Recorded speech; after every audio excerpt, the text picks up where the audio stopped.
Hey, everybody, Adam and Ted here. Every week for the last several weeks, we've had an opportunity to talk with the pastor who gave the message the weekend before. And this week, Ted, you gave a fantastic message to wrap up our series, New Normal. Thank you so much for the timely Yeah. message. And the big idea was God's top-down wisdom is found bottom up. How did you come up with that? And if you can kind of give a better description, or for those who weren't able to hear the message, of what you mean by that. Yeah, absolutely. As I looked at all the messages, and I kind of mentioned this in my intro, you had talked about how to deal with things emotionally. Tim talked about dealing with change. And then just through some personal experiences that I had had a few weeks before, and I share one of those stories in the message, just dealing with the information flood that's coming at people where we're learning a lot. And learning isn't necessarily bad, but if we don't know how to prepare our minds for what's next, we can encounter all kinds of problems, resistance, things where we're misunderstanding people, maybe because we're not listening as well as we should or could be. And so the concept is, as Christians, we believe in God's absolute truth. We're not postmodern. We're not saying there's nothing to really believe out there. We believe God created everything, but we're not God. And thank God. And so when we want to know and hold on to the truth, we need to approach it very humbly. And that is something that not only Jesus modeled through his whole life on earth, but also something that we see repeated over and over and over again in the book of Proverbs, which I think is, one of the best, fastest places to go to if you want to think about what true wisdom really is. Yeah, and the book of Proverbs is just filled with so much wisdom. And as you were giving those few proverbs, I had read those many times, but it just kind of struck me like, wow, like I had forgotten about that one, or that's so timely. There was the one that was about the whisper, and I was thinking to myself, oh man, sometimes I can be that whisper, when I'm sharing something on Facebook, or I'm trying to prove to somebody that I'm right and they're wrong, and sometimes I'm quick to listen to other people. Where the reality is I want God's truth and God's purpose for my life to kind of be my main goal in everything that I do. And sometimes we forget that as Christians, but those proverbs definitely are good reminders. Yeah, and I think one of the shocking things about them is, even though the terms that the Bible sometimes uses to describe this behavior is different than we use today. Nobody in the book of Proverbs is called an internet troll, but the concept of being a whisperer, being a slanderer, being a gossip, all those things, if you think through the situation, definitely apply today. So when I was preparing that message, I just kind of prayerfully went through the whole book of Proverbs. It doesn't take a long time to read through it, and just found pieces that really were addressing the national and really worldwide situation that a lot of us are finding ourselves in. I said, here's something that's timely. That could probably address people today, because believe it or not, it's the same human dynamic, even though we have different technology to carry it out. Yeah, absolutely. And I think that one thing that I was kind of reminded of as I was watching your message was that sometimes we have a tendency to make it an us versus them, as far as Christians versus the rest of the world. But man, there's a lot of infighting amongst Christians over things that probably don't even matter that much, or maybe we don't even really know the truth about, but we have received the Facebook post, or our favorite news outlet said it.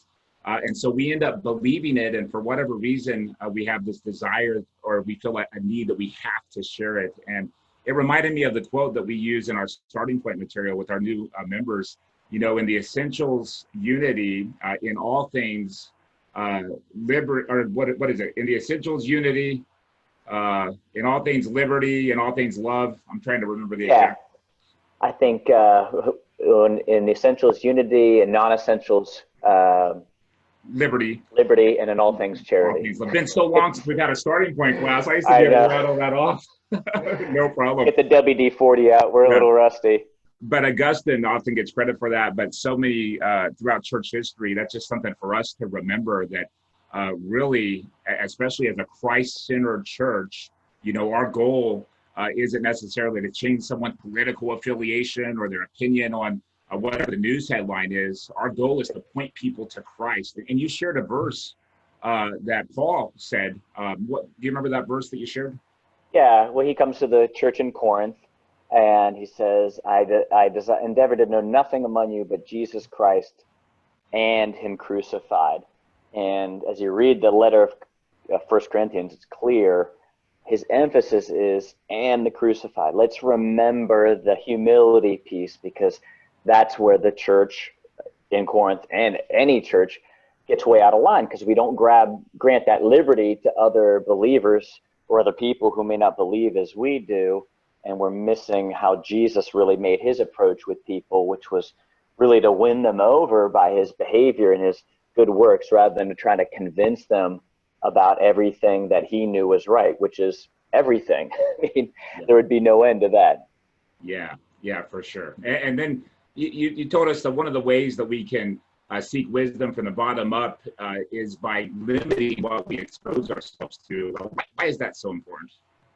Yeah, I mean, we just have to realize that, there's things out there that are tempting to us to want to believe and share quickly, maybe without even thinking about whether it was helpful for us or other people. And so just acknowledging the simple fact that, too much information, especially from the wrong kind of sources, has a spiritual impact on me that honestly outlives the moment. I carry with it to my family. I carry it with it to my neighbors. It's changing my hope in this life. And that was actually something you had said several sermons ago, when you talked about how little it takes from certain media outlets to really change a person's perspective. And I thought we have to have that in the last message, because that's just too important to miss. Yeah, it's so important to think about what we let in, and that's another one of your points. Is this good for me? Is this beneficial for me and for those that I love? Is it beneficial for the purpose that God has given us as a church? And if not, man, we really have to limit, if not eliminate it from our life altogether. And you mentioned in Ephesians 4, that as we mature, as we take our next steps of faith, we're not going to be tossed to and fro by the waves, but we're gonna grow more and more like Christ. And in order for us to take our next steps of faith, we have to limit those things that are actually hindering us from growing. So that was really, really good. And then you gave us some next steps. Do you remember the three questions? I think I have them written down if you don't, but if you can kind of walk us through what the next step was, that'd be great. Yeah, so the 3 points of wisdom: limit what you take in, make sure you think about what you are taking in. We fall prey to, if I hear a piece of information, I like it, I'll share it even before I really think through whether it's true. So can we process those things?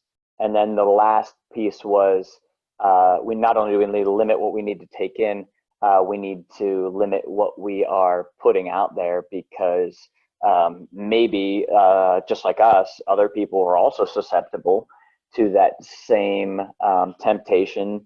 And maybe it's the information we're sharing isn't doing them very much good. Maybe it's only adding to their sense of helplessness or hopelessness. And rather than guiding them safely to shore, which I think is that picture in Ephesians 4, where you've got this boat caught in an information storm, and you can't help it if you're not guiding it back to what is solid, which we obviously believe is not only God's truth in his word, but his truth in the world. So we've got to guide people back to the very foundation that God wants them to rest their their lives and their souls upon, which is everything that he's created in the world. You know, he's the creator, the maker of all things, and therefore he is the one who dictates what is true and what is fact. So that's the next step that we need to consider. And then even beyond thinking about it just in terms of ourselves, we could also consider if we just celebrated Father's Day this past Sunday. So if you're a dad or a mom who's watching, if you're a grandparent and you've got little ones that you have the opportunity to see, even in this time of, you know, quasi quarantine, we can think about how can I help those people who I care for to do the very same things? How am I modeling for them the ability to limit what comes in? I mean, have I articulated out loud to my kids and my grandkids, hey, let's shut that off. I think we've got enough here, or let's do something positive. Even if you just don't say it that way, if you just deflect things over to something a little more positive, when you realize they're kind of going down a bad path, I think you're starting to show them how you can stop letting in certain things. Or even if you take a moment and process with them. I was just continuing on with that, my last point. Oh, good. Sorry, we lost you for a second, but I started preaching. Oh, that's good. Are you're still recording? yeah. So it says it's recording in the cloud. So I think we got it. Awesome. Yeah, that's the joys of internet connection. It's all in the cloud. It's Yeah. this mysterious beast. Yeah, but that message is so good, and yeah, those you know, what areas do we most need to improve on? And for me, it's how much I let in, for sure. And I just sometimes can get caught up in you know, I'm just going to watch 5 minutes just to stay informed, and then, which is good to stay informed, but next thing you know, it's been an hour and a half, and one article after another, or one news channel after the next, and I can feel it when I go to bed and I haven't taken time to just kind of pray through everything and kind of reflect on what really matters. And I just kind of have that blah feeling. And so that was a good challenge. And I'm definitely going to try to be real careful. I've also noticed that I've been more careful on what to share as well. And so I was definitely convicted by your message. I was encouraged by it. And you kind of wrapped up by talking about how Jesus is the way, the truth, and the life, and how really that's where we need to turn our focus to, but also that's where we need to point people to. And that fits right in with our upcoming message series as well. On the move. Yeah. Churches left the building. Yeah. And literally, we've left the building. We're going to be meeting up at Ogilvy, right, weather permitting, this Sunday. I'm excited for that. Yep. Yeah, I think that'll be a good time, and just a cool way to see how, despite any obstacle the church has ever faced over the centuries, and the book of Acts outlines tons of those obstacles, God's mission continues when his people are faithful to that center core message, which again is Jesus Christ, you know, him crucified, keeping him at the center. Yep. That's one of the things I love about our church. It's right on the side of the building that we do have. We're a Christ-centered church, and you know, we sometimes can get tossed back and forth with all this stuff that we let in and kind of the chaos in the world. And it's our job to remind one another that we are Christ-centered, and that he's given us a purpose, that he is the way, the truth, and the life. And looking forward to continue to doing that online, and then also this summer up at Ogilvy at 10 o'clock, weather permitting, each week. But if you guys did not watch this message, and I know I say it every week, but I'm really, really serious this week. If you didn't watch Ted's message from this past Sunday, please take 20 minutes and watch it. That 20 minutes goes by real quick, because there's just nugget after nugget of wisdom and practical application and things for you to think through. And really appreciate it, Ted. And you know, one of the things that I do want to mention real quick, while I was off, I didn't know if you did. The women's ministry is actually, um, they're going to be reviewing your message from Sunday as what they're going to be doing during their study time this week. They're not going to be doing the Thursday night at 7 o'clock, but Wednesday at 10 a.m., the women's ministry is going to be reviewing Ted's message. And so we'd encourage you to plug in there. And then you guys, the men's ministry has a gathering on Wednesday mornings as well. Is that correct? Yeah, actually, we meet at 8, and this Wednesday, we're going to start a lunch bunch with some of the guys who have gone back to work. So we're just doing a half hour from noon to 12:30. We'll start on time. We'll end on time. We're just going to jump in because as a guy, I know I grow better and faster when I have other guys who are in that stage of life with me, encouraging me to push on. So Absolutely. we have 2 times for the guys. That's cool. I might even join you for that one. And so in the essentials, unity, in the non-essentials, liberty, and all things love, it's coming back. We got it. So important. We're Christ-centered. Our mission at C3 is helping everybody take their next step of faith in Christ, and we need each other in order to do that. I'm thankful for you, Ted. Thank you for the encouragement, and so thankful for everybody. We hope to see you at Ogilvy at 10. If you're not quite ready to come meet or you're not able to, we'll see you online Sunday morning at 10 o'clock. Thanks so much. See ya.